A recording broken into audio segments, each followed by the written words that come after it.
Are you getting ready to divorce and you want to know how to prepare yourself financially? By the end of this video, I'm going to give you lots of tips and tricks on what to do to prepare yourself financially for a divorce. Hi, I'm Rebecca Zung, top 1% attorney and the best-selling author of the books Negotiate Like You Matter and Breaking Free, a Step-by-Step Divorce Guide. And I've helped thousands of people just like you through divorces when they were in the depths of drama, trauma, and chaos. And I've helped them step into lives of freedom, possibility, and purpose. And I give you tons of information and tips and tricks right here on this channel. So if you haven't subscribed to my channel already, make sure you do that now. Subscribe and hit that notification bell, and that way you'll get notified when I upload brand new content. Now, let's talk about how to prepare yourself financially for a divorce. If you are getting ready to go through a divorce, it's different to prepare financially if you are what we call the moneyed spouse or the non-moneyed spouse. The moneyed spouse is usually the one who is making more money, and very oftentimes the moneyed spouse is the one who has more control over the finances. Sometimes it's not necessarily that way. Sometimes you see the person making the money and then the other person who hasn't been making as much is the one who has been paying the bills and in control of the finances. But a lot of times what you see is the moneyed spouse also usually has control over the actual money. So if you are the non-moneyed spouse or the person who doesn't have control over the finances, it's really even more important for you to prepare yourself financially for divorce. And if you are getting ready to divorce a narcissist or anybody, make sure you check out my video on before you divorce a narcissist.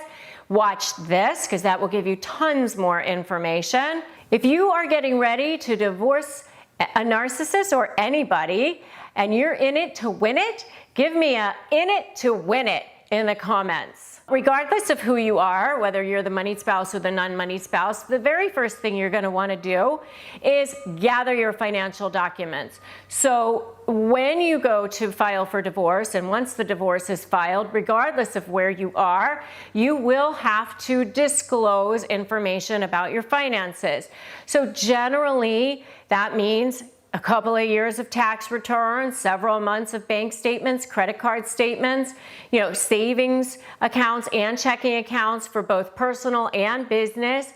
It also means credit card statements for both personal and business, and it usually means any kind of prenuptial agreements, deeds for real estate, retirement account statements, pay stubs, the way that you've been paid, whether it's maybe it's a 1099 or maybe it's a W-2 or maybe it's a K-1, but you will need to be able to have access to all of that information, or actually copies of all of that information.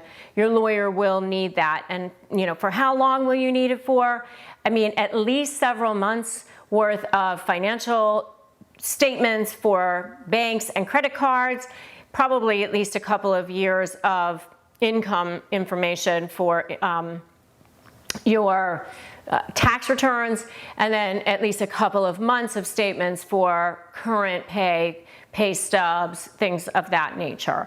So that's number one, is gathering your financial information. Sometimes if you're the non-money spouse, it can be kind of hard to get access to that.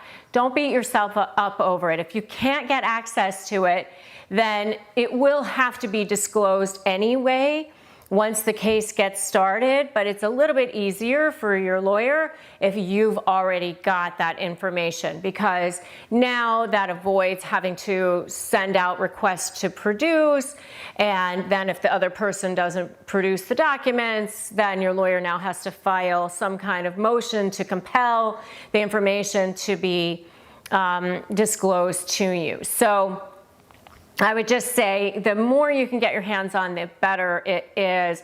I actually had a client one time who would just get little bits and pieces, and she would just drop it off at my office, and she did that for like 2 years before we actually even started the divorce. But that's what she did. And so gathering your financial information is going to be really, really important.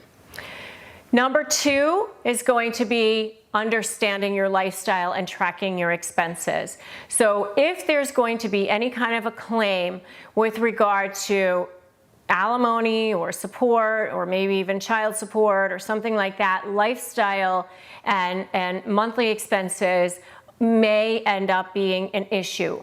So it's really good if you have a really good understanding of how much you've been spending monthly on anything, including mortgage, taxes, insurance, electricity, utilities, cell phones, but also dining out, insurances, pet expenses, grooming, gifts for people, any kind of children's expenses, tuition, lunches, anything that you're spending for the children, extracurricular activities, things like that. So make sure you have a really good understanding, if you can, of what the lifestyle has been, because that will also help you as well.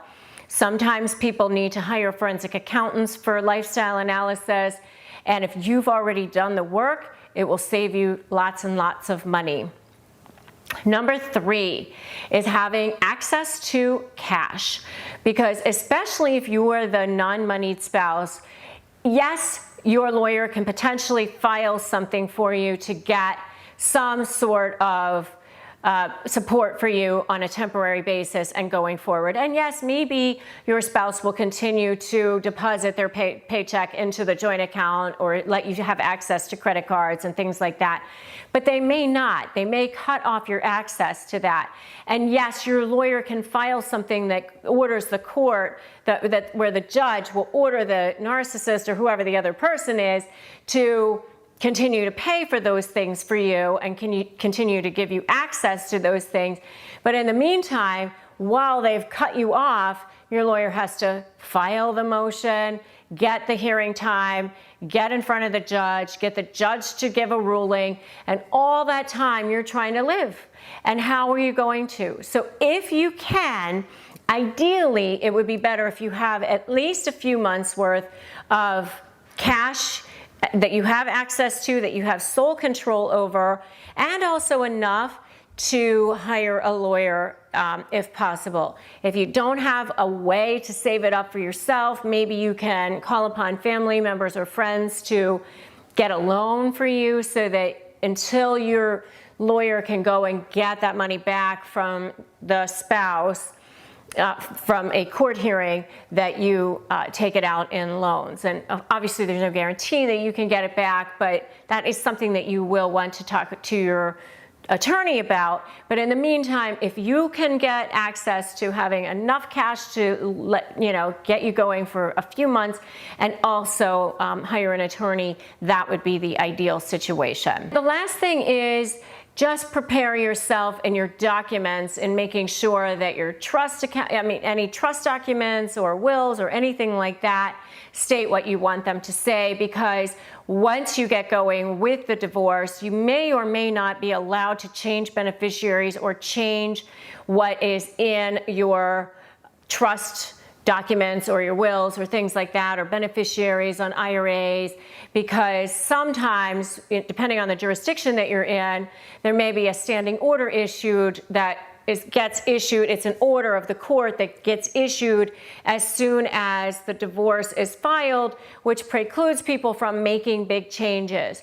So, it will preclude you from also putting the house on the market or doing anything like that unless you agree to putting it on the market or making these big changes. So if there are changes that you want to make, you should probably talk to your lawyer, but those are the kinds of things that you're going to want to do prior to the divorce being filed. So if you are getting ready to divorce a narcissist, and you're getting ready, or anybody, and you're getting ready to negotiate with that person, you should definitely check out my free Crush My Negotiation prep worksheet. You can get it at the link below, or just go to winmynegotiation.com. Do not go into a negotiation without it. And if you are dealing with a narcissist or any other kind of high conflict personality, make sure to come on over and join us in my free private Facebook group. It's called Narcissist Negotiators with Rebecca Zung, and we'll drop a link to that below as well. If you like this video, give it a like, give it a share, drop me a comment, let me know that you were here.